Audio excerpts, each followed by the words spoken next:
Apita o árbitro e começa o podcast O Código do Jogo, o programa que busca recodificar o verdadeiro sentido do esporte. O meu nome é Gustavo Nery, sou o apresentador do programa e juntamente comigo na condução do Código do Jogo temos o comentarista Júlio Peixoto. Júlio, seja bem-vindo, é uma honra fazer esse podcast com você e manda seu oi para os nossos ouvintes. Fala, Gustavo, como é que você tá, meu amigo? Vamos todos juntos nessa aí, decifrar o código do jogo, sem esquecer e agradecer também aos nossos queridos ouvintes. Aqui nesse podcast, vamos parar e refletir sobre os fatos que acontecem no mundo do esporte com o objetivo de quebrar paradigmas, questionar padrões estabelecidos e desmistificar estereótipos, para que possamos redescobrir novas interpretações sobre fatos esportivos que todos nós já conhecemos. Júlio, como está a sua expectativa para a primeira edição do Código do Jogo? Bom, a animação é total, né? Vamos falar muito aí de futebol internacional, aproveitando aí a semana de Champions League, futebol nacional e também sem esquecer aquele nosso bom e velho momento do saudosismo. E nessa primeira edição nós vamos analisar e refletir sobre dois técnicos de futebol que já tiveram o título de melhor técnico do mundo e que estão se enfrentando na fase de oitavas de final da Liga dos Campeões da Europa, que são os técnicos Guardiola e Zidane. No entanto, já há de algum tempo que eles não foram mais campeões da competição futebolística de maior nível técnico do mundo. E com isso vamos entender e refletir e analisar o contexto que envolve esses dois. Porque é o seguinte, existe uma afirmação que diz que para ser o melhor técnico do mundo tem que ganhar a Liga dos Campeões da Europa, que não tem jeito, que esse é o caminho. Só que esses dois não foram mais campeões da competição, então só por isso eles não são mais os melhores técnicos do mundo? É isso que vamos discutir aqui. Então, para dar o pontapé inicial, até que ponto Messi e Cristiano Ronaldo, prestem atenção, até que ponto Messi e Cristiano Ronaldo não foram fundamentais na montagem do time dos dois técnicos? Gustavo, eu acho que por mais que ambos sejam grandiosíssimos jogadores, eu creio que o Guardiola ele tenha tido talvez alguma facilidade a mais, né? Por conta que boa parte ali dos jogadores ali do Barcelona foram formados na casa, né? E eram base da seleção da Espanha. Então acredito que o Barcelona tinha um caminho assim mais feito, né, a seguir, né? O Zidane, eu acredito que ele dependeu muito, assim, né? Ele precisou muito do que o Cristiano Ronaldo estivesse atuando em alto nível, né? Então eu acredito que o Messi talvez não tenha sido tão fundamental, embora pareça estranho dizer, né? Devido ao calibre dele, mas é analisando também os jogadores que formavam ali o time. Então, com essa afirmação, você acha que no caso do Zidane, vamos simular aqui, que chega na oitava de final, Cristiano Ronaldo rompe o ligamento do joelho e volta só na próxima temporada. Se isso tivesse acontecido, você acha que o Zidane teria tido dificuldades ou não conseguiria fazer esse time jogar? Sim, em comparação ao Guardiola, eu creio que ele teria uma certa dificuldade, né? Porque o Cristiano Ronaldo tem aquilo da imposição moral, né? O time que está enfrentando e olha para o outro lado, ele vê o cara, ele sabe que aquele cara pode mudar o jogo a qualquer momento, a qualquer minuto, né? Então seria algo diferente que eu acho que mesmo tendo o Toni Kroos, ou o Casemiro, ou o Isco, bons jogadores também, diga-se de passagem, eu creio que o Barcelona tinha jogadores ali de um calibre assim muito fino ali, né? Principalmente se a gente for pensar em Xavi e Iniesta, né? Dois grandiosíssimos jogadores de meio campo que conduziram sua seleção ao título mundial. Então eu creio que o Zidane ele enfrentaria sim uma dificuldade a mais sem o Cristiano Ronaldo. Depois que Guardiola e Zidane não comandaram mais, não treinaram mais Messi e Cristiano, eles não flertaram mais com a competição, né? Participaram, mas não saíram dela vencedores. Então a gente pode afirmar que foi só uma fase. Chegou o Guardiola ali, aquela geração, que nem você disse, que foi campeã da Copa do Mundo, aquela geração espanhola surgindo, que foi todo um momento ali que colaborou para que tudo aquilo acontecesse. Ou até mesmo no caso do Zidane, que foi chegando no Real Madrid e o Cristiano Ronaldo inspirado com a faca entre os dentes para ganhar, superar o Messi em questão de bolas de ouro. Tu acha que tudo isso foi mais uma fase ou não? A gente pode dizer que teve o dedo dos dois ali e que eles têm muita colaboração no título da Liga dos Campeões para cada time. Eu acho que no curto espaço de tempo, eu acredito que o Guardiola ele fez um trabalho mais consistente, né, e mais eficiente, sabendo aproveitar as peças que ele tinha, né. O Zidane, ele pegou já o Cristiano Ronaldo depois de alguns anos que ele já havia chego e já havia passado por alguns fracassos, né. Talvez o Zidane tenha sido aquele que, lógico, ganhou primeiro com o Carlo Ancelotti, né, mas foi ali na geração do Zidane onde teve, né, as maiores atuações. Então, eu acredito que o Zidane pegou um jogador ali, sabe, que passou por maus momentos tal e que chegou num momento muito bom, assim, sabe? Pegou um cara praticamente feito, né? Agora uma curiosidadezinha que surgiu agora, Júlio, rapidinho, fugindo um pouco do tema, mas nem tanto. Você acha que o título que a seleção espanhola ganhou da Copa do Mundo de 2010, tu acha que o Guardiola teve mais colaboração que um Vicente Del Bosque ou não? Olha, é polêmico dizer Polêmico, hein? isso, é polêmico porque o time ali praticamente ele era bem dividido, né? Entre Real Madrid e Barcelona, né? Tinham jogadores de ambos os times ali, porém, né, no final o que importa é bola na rede e basicamente o time da seleção espanhola, meio campo para frente ali, era muito barcelonista ali, né? Aquele toque de bola envolvente. Não tem como dizer que teve uma influência enorme ali e talvez o Vicente Del Bosque soube aproveitar aquele momento, sabe? Não ficou com aquele ego de falar, não, vai ser do meu jeito. Não, ele aparentemente ele se adaptou a uma realidade vencedora que ele encontrou ali dentro do seu país. Muito bem. Tem duas entrevistas, Júlio, que chamam a atenção. Uma delas é do Renato Gaúcho, que ele deu alguns anos atrás, depois que ele voltou a treinar o Grêmio em 2016, que ele fala que os times na Europa, eles contratam os melhores jogadores do mundo para cada posição. E os técnicos, os times, eles montam praticamente seleções. Então que é uma competição muito desigual se for comparar América do Sul e Europa. Uma outra entrevista que chama muita atenção também é uma entrevista que o ídolo do Boca Juniors, Riquelme, deu uma vez. Ele foi questionado se o Carlos Bianchi, que foi campeão de 4 Libertadores, ele foi questionado se o Carlos Bianchi foi mesmo, ele se era mesmo isso tudo, né? E o Riquelme respondeu: bom, se ele é isso tudo, eu não sei, mas uma coisa eu sei, ele tem muita sorte. Então, fica no ar aí que, né, que o time era bom independente do técnico. Podia colocar eu e tu lá, que aquele Boca ia ganhar tudo. Eu acho que o Riquelme, né, deu uma de Neymar, né? O ousado chegou, né?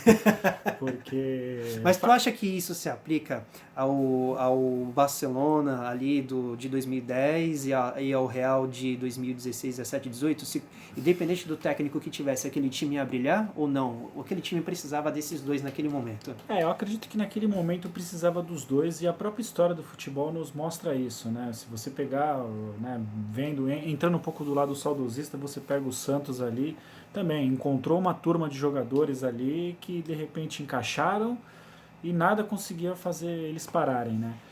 Então eu creio que o Renato Gaúcho tem um fundo de verdade nisso, realmente. Hoje em dia os times europeus, né, com sua abundância de dinheiro aí, eles montam verdadeiras seleções e realmente no final acaba ganhando aquele que, né, se entrega ao algo a mais, né? Não fica só naquilo de eu jogo num bom time, então o time vai se resolver tudo sozinho. Sempre o algo a mais, né? Eu acho que eu não concordo com ele porque é uma realidade nossa que as transações europeias, os times europeus são de fato mais ricos, então realmente fica mesmo um pouco difícil, né? Sem contar aliado ao fato que no Brasil ultimamente jogador quando surge bom já vai embora logo cedo, entendeu? Não cria uma raiz aqui, então fica realmente complicado, né? Mudou um pouco do cenário do futebol brasileiro de um tempo para cá. E assim, realmente, tem os bons times aqui, mas comparado lá ainda tem uma enorme, né, diferença. Coisa que talvez não visse tanto ali até os anos 90 ali, conseguimos ainda bater de frente em bons jogos. Então podemos afirmar que a Europa, nesse quesito, está em outro patamar? Como diria o nosso querido jogador que quase infelizmente, né, ficou cego, né, o nosso Bruno Henrique, né? Realmente, o futebol europeu tem outro patamar, porque com dinheiro eles contratam bons jogadores e aí o nível técnico acaba, né, fazendo a diferença. Embora o Brasil é Brasil, né? Um técnico precisa necessariamente ganhar a Liga dos Campeões para ser um técnico de alto nível?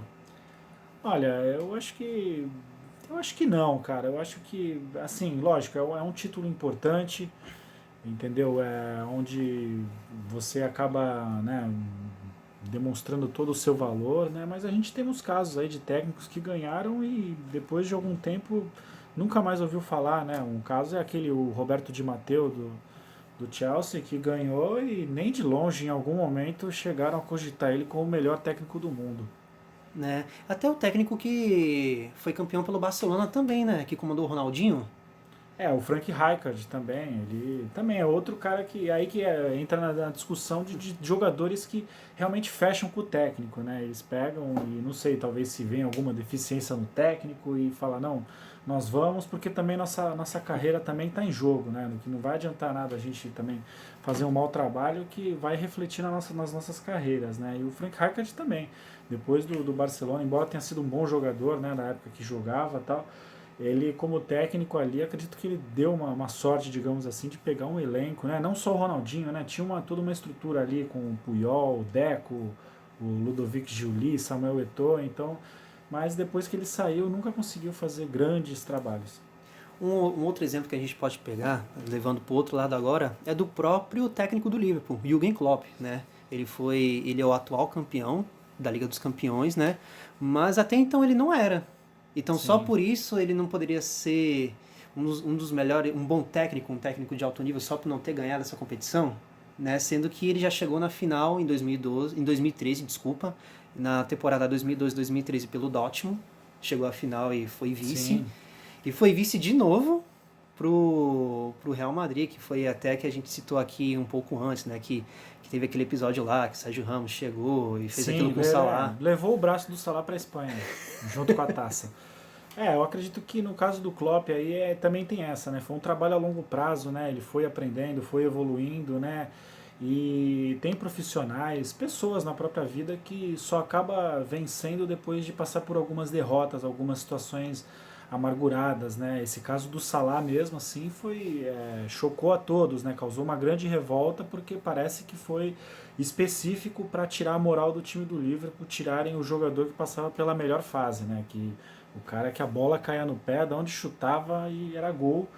Então, realmente, essas coisas acabam desanimando, né? Foi uma queda feia, mas no ano seguinte eles tiveram o prazer de estarem levando e talvez se não tivesse tido essa derrota, né, não teria essa vitória do jeito que foi, ainda contra um time da Inglaterra com o próprio Salah fazendo gol, né, e posteriormente ganhando até o Mundial.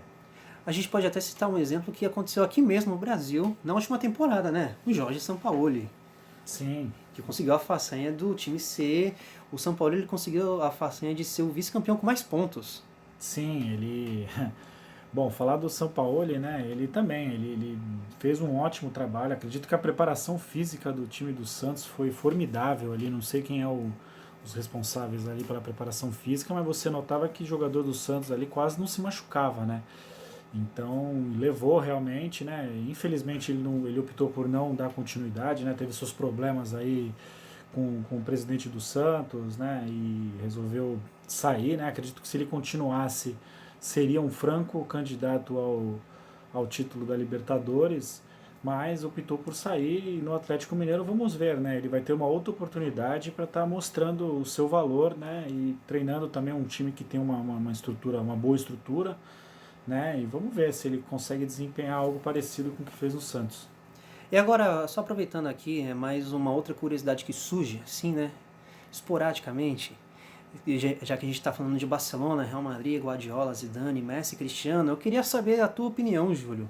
O Barcelona sente mais falta do Guardiola ou o Real Madrid sente mais falta do Cristiano Ronaldo? Porque o atual momento dos dois times não anda sendo dos melhores. É, sim, eu acho também que há de se dizer uma outra coisa, né? Nós estamos num momento de transição. Acho que Messi e Cristiano Ronaldo, eles representaram uma era, né? E querendo ou não, eles estão envelhecendo, entendeu? Então, de certo modo, no dia a dia, no jogo a jogo, a qualidade técnica vai dando uma caída, né? E de repente, se não tem um técnico ali, sabe, que monte bons esquemas, né? Pode ser que um dia Cristiano Ronaldo e Messi não estejam correndo tanto, mas aí eles montam times que tenham jogadores que façam isso por ele, né?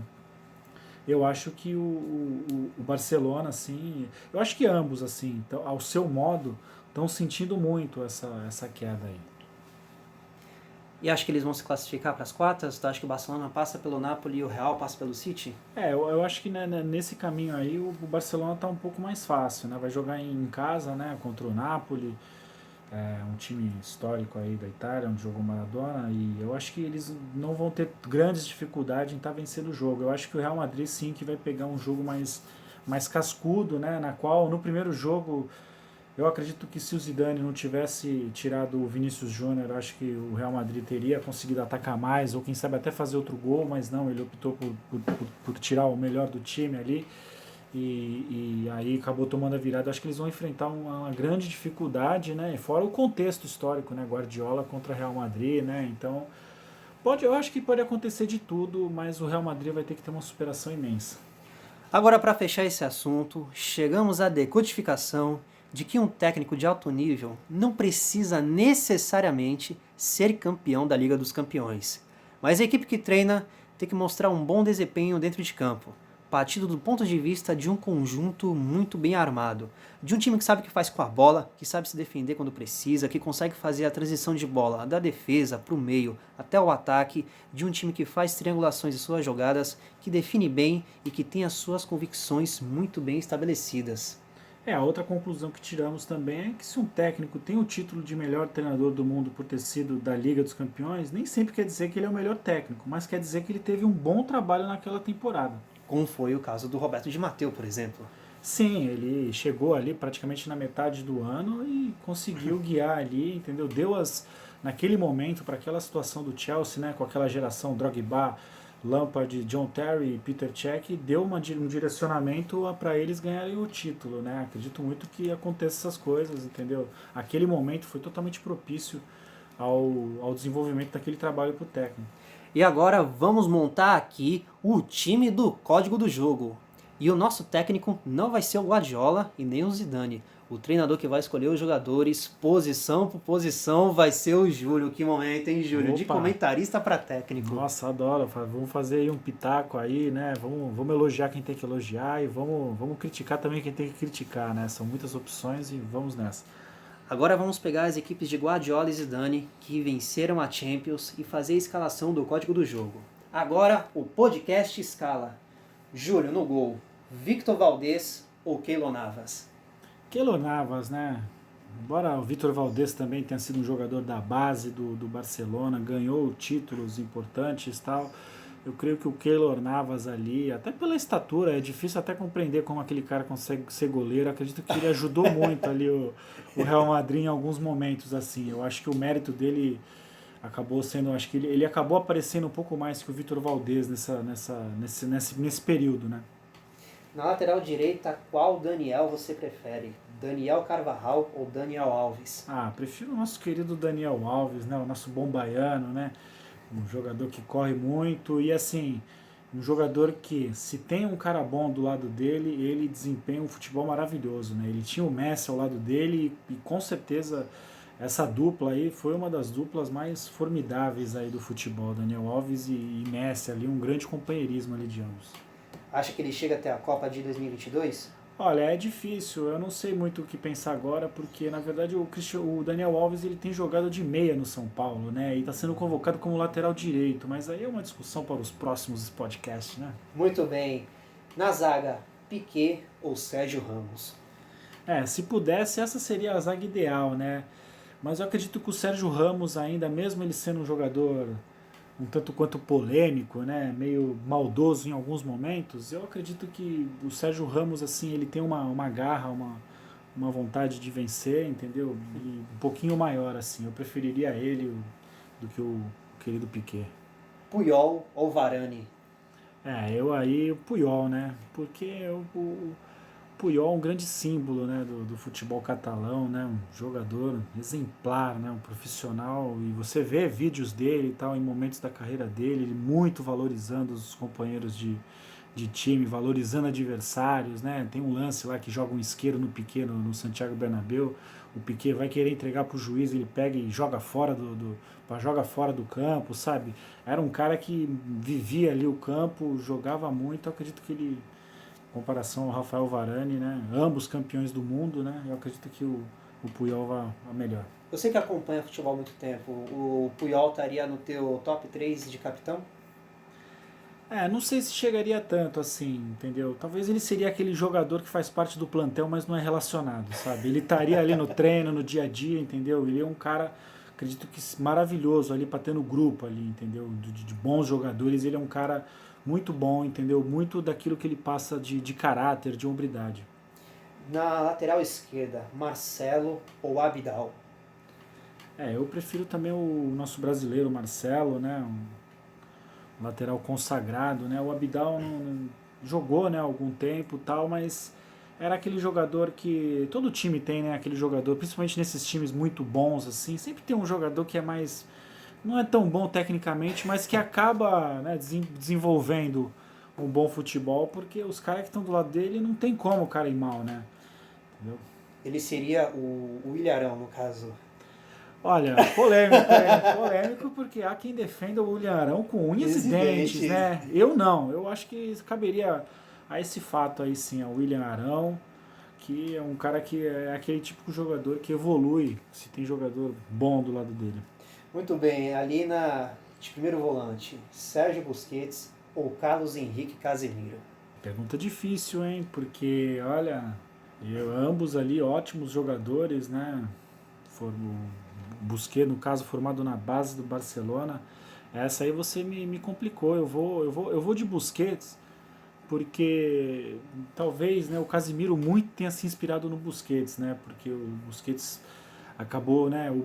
O Casemiro, quando foi contratado pelo Real Madrid, primeiro ele foi emprestado para o Porto, né? E, né, para pegar aquela rodagem, o Busquets veio da base parecendo já um jogador, né, já formado já há muitos anos. Então, porém, o momento agora, o Casemiro esteja melhor, mas acredito que no contexto geral o Busquets seria uma melhor opção. Até porque vai na conta dele que já foi campeão do mundo, né? Campeão do mundo, titular, né? No meio de campo, Xavi Hernández ou Toni Kroos? Rapaz, aí você complicou, mas assim, eu já vou logo falar de cara o Xavi, né? O Toni Kroos é um ótimo jogador também, um volante maravilhoso, né? Chuta bem, né? Aquele que a gente estava falando, né? Parece que os jogadores hoje em dia não têm força, ele não, ele chuta, ele arrisca, ele tenta fazer o inesperado, aquela bola que desvia no meio do campo. Então mas mesmo assim, olha, eu tava falando super bem do Toni Kroos, mas era o Xavi que eu tinha escolhido. Pra você ver como foi difícil, né? Acredito que o Xavi, né, a habilidade dele naquele jogo contra o Santos, no primeiro gol que o Santos toma, é espetacular o domínio de bola dele, de levantando a perna, assim, sabe, de um jeito totalmente incomum. Acho que isso ele fazia muito bem, né? Ele dominava a bola do jeito que ela vinha, a bola morria no pé dele, né? E isso aí, para quem joga um futebol rápido, né, e que quer chegar rápido, fazer a transição rápida, isso é muito importante. Então eu prefiro, mesmo sendo muito difícil, eu prefiro o senhor Xavi Hernández. E os dois são campeões do mundo nesse caso, né? Sim, não, tem essa, né? A dificuldade aumenta também por conta disso. Mas eu acho que no caso acho que até o Xavi Hernández foi mais relevante para a seleção alemã do que Espanhola. para a seleção espanhola do que o Toni Kroos para a seleção alemã. Muito bem, Luka Modric ou Andrés Iniesta? Caramba, Tá complicado montar esse muito, time. tá difícil. Dá tá até dó difícil. de deixar um cara desse no banco. Tá difícil, mas também vou ter que deixar o Luka Modric no banco, né? E vou escolher o Iniesta também, que é outro jogador fora de série, né? E é isso, né? Jogador que é formado na base do clube, brilha no time, ganha tudo pelo time, sabe? Ele é um cara, um desbravador, né? Porque sabe, ele não precisou sair do clube para conquistar a glória da sua carreira. Então, embora o Modric também, finalista de Copa do Mundo, seja um jogador muito bom, mas também demorou um pouco até chegar na condição, né? Jogava no Tottenham antes, demorou um certo tempo, né? O Iniesta também é outro caso de jogador que quando surgiu parecia que jogava há tempos já. O Iniesta é um caso de jogador que dizem, né, que é um daqueles que foram melhores do mundo sem ganhar a bola de ouro. E você citou que ele sempre ficou no Barcelona, mesmo tendo o Messi ali e tal. Talvez o Neymar tivesse que seguir esse caminho também? Ele poderia ser o melhor do mundo sem ter a bola de ouro? Eu acho que sim. Mas eu acho que o Neymar ele deu uma vacilada, né, de ter saído do Real Madrid, do Barcelona, né, na época. Então Eu acho que se ele continuasse, mesmo ele não disputando a bola de ouro, ele conseguiria. Aparentemente o próprio Messi abriu esse caminho para ele. Ali agora chegamos no ataque, você tem a opção de escalar, no caso aqui é três, né? Pedro pelo Barcelona e no Real, em algumas edições o Bale foi titular e outras foi o Isco porque o Bale se machucou. Né? Então desses três, qual você escolheria? Nesse caso aí eu escolheria o Bailey, porque embora ele no seu dia a dia, né, ele parece ser um cara meio displicente com o Real Madrid, principalmente nos últimos tempos aí, ele sempre acabou fazendo gols decisivos, né, na época de jogos decisivos e tal, ele acabou fazendo gols e não dá para tirar o mérito. Pedro também é um bom jogador, mas acho que o Bailey está num outro patamar técnico e físico. Bom, se a coisa estava complicada para escalar até aqui, eu acho que agora vai ficar um pouco mais fácil. Ali pelo meio no ataque, Messi ou Benzema? Poxa, meu amigo. Aí você tá de brincadeira, né? Não, só pode, não é possível. Bom, essa ficou fácil demais, né? O nosso querido Messi, embora argentino, né? Mas não um argentino que foi criado na Argentina, então um argentino meio espanhol, com certeza melhor, né? O Benzema faz muitos gols também, gols decisivos, é bom jogador, mas o Messi é outro patamar, né? Um cara que tem o dom natural. E para fechar ali pela esquerda, Davi Villa ou Cristiano Ronaldo? O Davi Villa já ganhou a Copa do Mundo, né, amigo? Tem essa questão aí de critério de desempate. Não, mas eu acho que nesse caso não teria que entrar não, porque o Davi Villa jogava num time maravilhoso, como nós citamos há pouco, né? O Barcelona basicamente a base da seleção espanhola, então eu acredito que o CR7, sem sombra de dúvidas, né? Que jogador fantástico que vai fazer muita falta quando se aposentar, porque ele é daqueles que mostra que quando um cara se dedica, não se perde aí em bebida nem nada, quando se comporta como um atleta de verdade, ele pode chegar longe. Uma questão que a gente pode analisar é que, tudo bem, o Cristiano Ronaldo ele não ganhou a Copa do Mundo, né? Mas ainda assim, ele é o maior da história da seleção portuguesa. Não é pouca coisa. Davi Villa seria o mesmo para a seleção espanhola? Não, eu acho que não. Acho que tiveram outros jogadores muito mais importantes na seleção espanhola de ataque ali, o Fernando Morientes, ou o Raul González, ou tiveram outro, Fernando Torres, tiveram outros jogadores que foram tão bons quanto mais. Na época que eles ganharam a Copa do Mundo, o Villa era o titular e foram campeões com ele. E a seleção do podcast, do Código do Jogo, ficou Keylor Navas no gol, Dani Alves, Puyol, Sérgio Ramos e Marcelo, Busquets, Xavi Hernandes, Iniesta, Bale, Messi e Cristiano Ronaldo. Que seleção, amigos, que seleção. Agora, vamos para o nosso momento saudosista, meu querido. Estávamos todos esperando pelo aquele momento onde relembramos aí algum fato histórico, né? Júlia, você que é um admirador do futebol, acompanha há muito tempo, qual partida que você escolheu e o que te chama a atenção nessa partida que te deixa saudosista?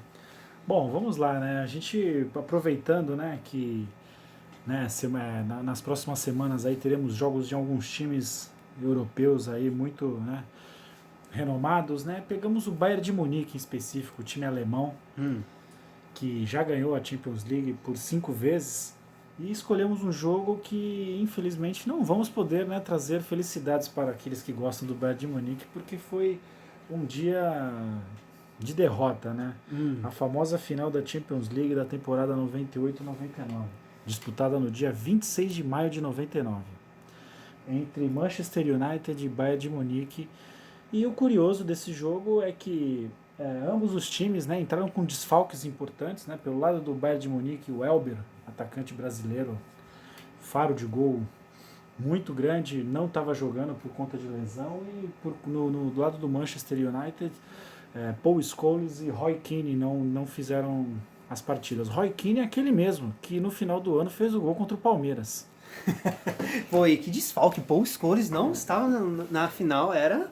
Sim, por conta de suspensão. Não, sim, por conta de suspensão não estava na final. Mas eu acredito que o Elber tenha sido o pior do jogo ali por não estar participando, né? Mas assim, naquele contexto, o Paul Scholes, ele já era o Paul Scholes que todos conhecemos hoje ou ele ainda estava em processo? Sim, tava naquela, já praticamente naquele processo já de afirmação, já era o Paul Scholes ali, um bom volante inglês, titular do Manchester United, titular da seleção inglesa também, jogou Copa de 98, então acredito que já foi um desfalque importante, assim como o Roy Keane também, que era um pouco mais de idade, não tanto, né, mas um pouco mais, também era um jogador cascudo também, irlandês, né, e titular. Quais as curiosidades que esse jogo traz pra gente, Júlio? Bom, o fato é, muitas coisas nos trazem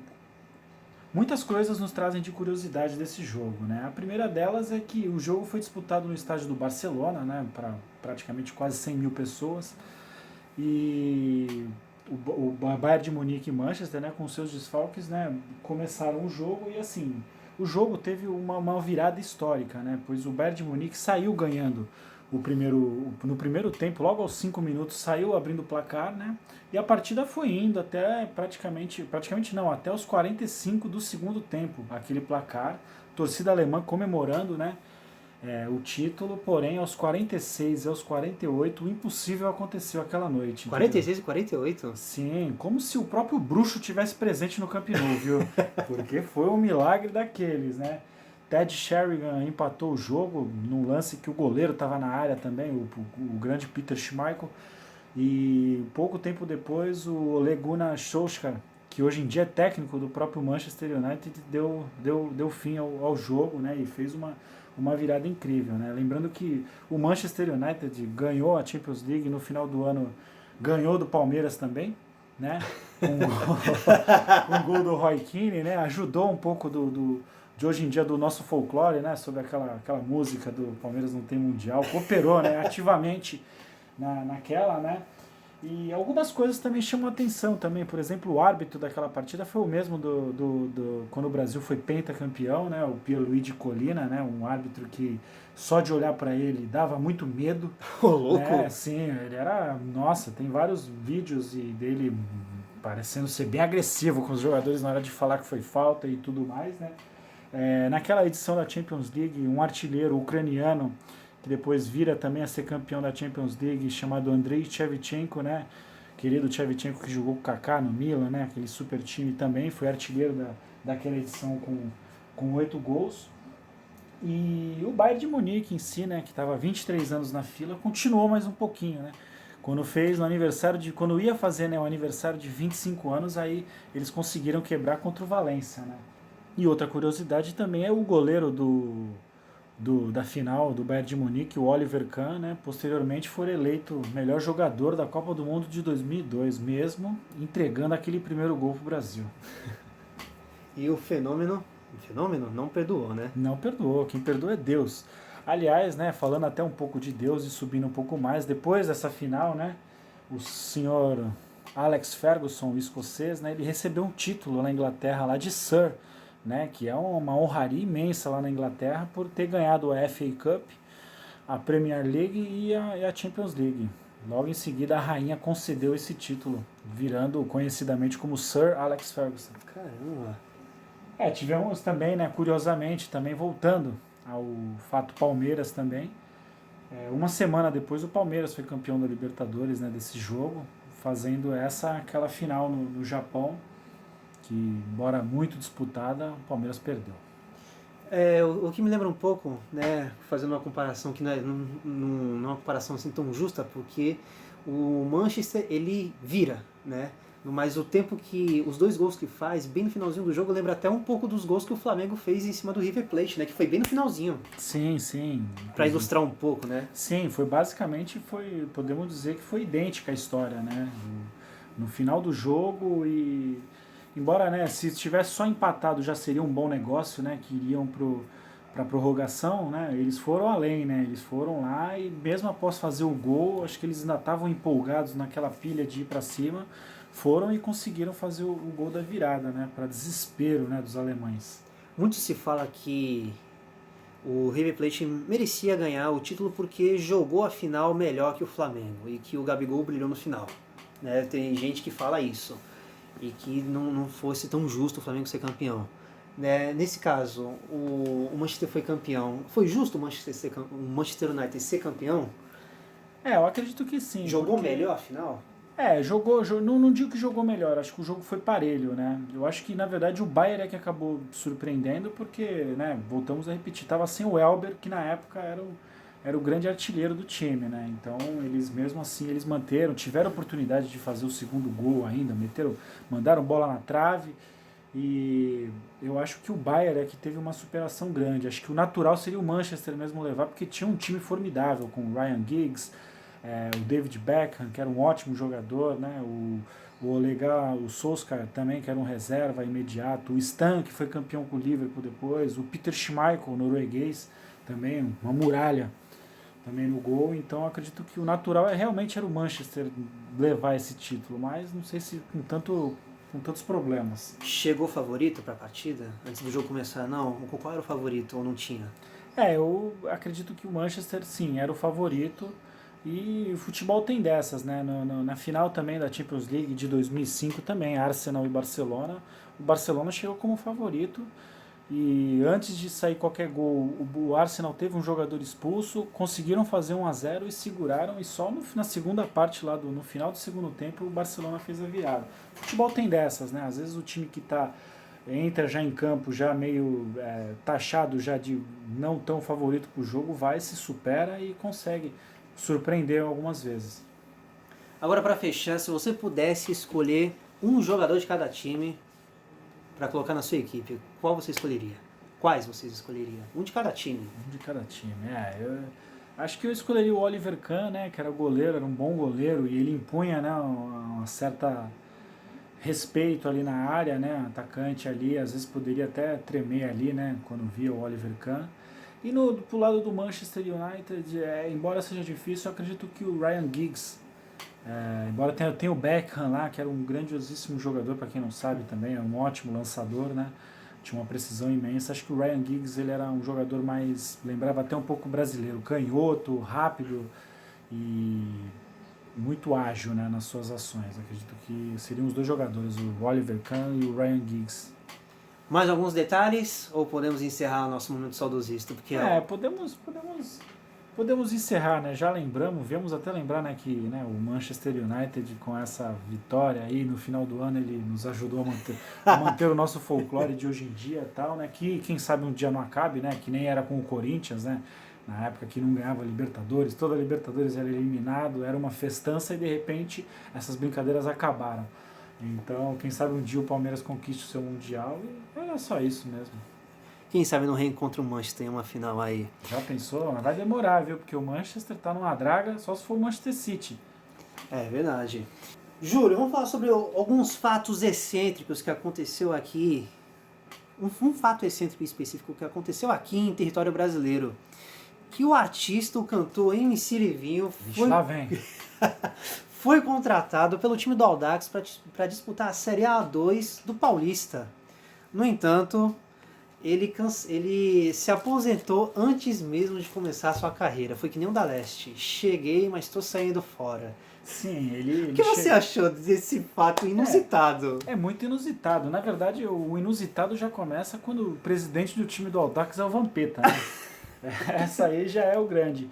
Mas esse caso lembrou, nas suas devidas proporções, né, a situação do Renato Gaúcho, né, que acertou com o São Paulo num dia e de repente 2 dias depois ele chegou a ser apresentado, inclusive, e depois ele simplesmente sumiu, entendeu? E aí uma série de alegações, mas lembrou nas suas devidas proporções essa situação, né, de um jogador que chega e estranhamente ele sai, entendeu? Talvez a agenda dele como artista, os ganhos dele como artista fossem mais importantes, tal. Realmente seria uma situação difícil, né, se ele não abandonasse a carreira musical dele, né, por um certo momento, ainda mais num time que está disputando a Série B, né, e não estava numa posição tão boa, então o comprometimento era necessário e talvez ele não tivesse preparado para isso. Do Renato Gaúcho é até compreensível, né? Tipo, porque era um jogador. No caso do MC Livinho, não. O cara nem jogador profissional é. Mas aí que tá. Se essa moda pega, quem você chamaria para ser o técnico do seu time, Júlio? Péricles ou Zeca Pagodinho? Olha, bem como já...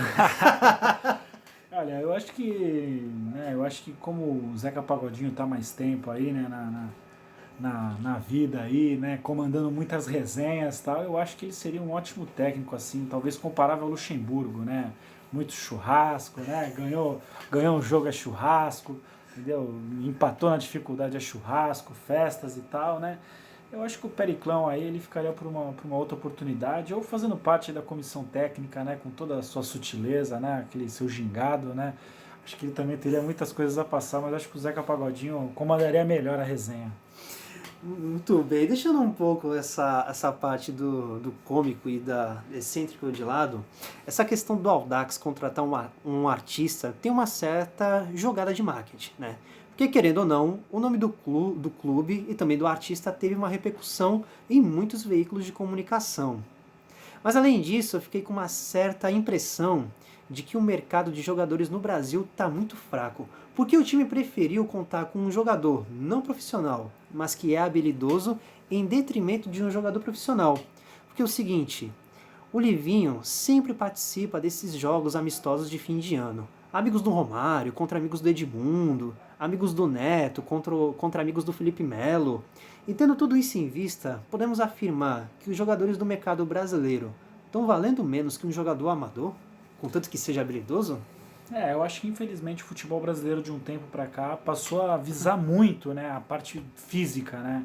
Então você vê muita correria e muitas vezes em momentos cruciais, momentos nervosos do jogo, onde às vezes o cara precisa pensar, né, para dar um drible, para dar um corte, finge que vai chutar e toca para o lado. Acho que isso tem acontecido menos. Então eu acredito que acho que foi uma junção das duas coisas, né? Foi lógico, essa parte publicitária, afinal, né, o Audax teve uma certa relevância aí nas notícias, tal. Isso talvez até, quem sabe, ajude a buscar um patrocínio e também pro artista, né? Acabou que no final eu acho que pro artista era mais desvantagem para ele, né? Eu acredito que o Livinho aí, pela quantidade de shows aí, ele deve ser uma pessoa um artista bem remunerado. Então eu acho que para ele se sacrificar em torno do futebol, ainda mais sabendo que o futebol brasileiro é meio, muitas vezes pode complicar, né? Pode derrubar aqueles que incomodam, eu acho que ele teria uma dificuldade grande em ser jogador de fato. Fora que a assessoria dele afirmou que não foi possível conciliar as datas dos jogos com a agenda pessoal do artista, né? Não tem como, né? O cara vai querer entrar para um time de futebol, tem tudo, concentração, tem jogadores aí, passam dias, né, dentro da estrutura do time para se recuperar de lesão, são muitas coisas, né? O comprometimento ele seria muito grande e ele deve ter colocado na balança e viu que não valeria tanto o esforço. Agora, ainda aqui dentro desse tema, nessa relação música e futebol que estamos fazendo aqui, recentemente fez 7 anos que um ídolo da música brasileira nos deixou, que foi o Chorão. E você, Júlio, que é um fã do Chorão e um admirador do futebol, eu queria que me respondesse o seguinte: se existisse um jogador que representasse para o futebol o que o Chorão representa para a música, como seria esse jogador? Existe um jogador assim? Se não, como seria esse jogador? Eu acho que nos dias de hoje não tanto assim, sabe? Na verdade, talvez você conseguisse pegar alguns casos pela Europa, sabe? Seria um jogador que não iria desistir, entendeu? Ia tomar lá os seus tombos, sabe? Se machucar num jogo decisivo ou ser expulso num jogo decisivo, mas que depois ia vir a parte da superação, né? O futebol brasileiro, praticado no próprio Brasil mesmo, acho que perdeu um pouco disso de superação, né? Do cara se superar. É muita correria e o pessoal esquece que muitas vezes tem essa parte da queda, faz parte da vida do ser humano a queda, para depois estar se superando. Então seria um tipo desse de jogador, sabe? Que não ia desistir nunca. E com isso, meus queridos, como tudo que é bom dura pouco, com o nosso programa não é diferente. Agradecemos a sua audiência, quero agradecer também a nossa equipe de produção e agradeço também ao Júlio por ter tocado o programa junto comigo. Júlio, foi um prazer imenso e até a próxima edição. Opa, com certeza, muito em breve aí estaremos vindo com mais informações e mais decodificação do jogo. E é isso, companheiros, o Código do Jogo fica por aqui e até a próxima rodada.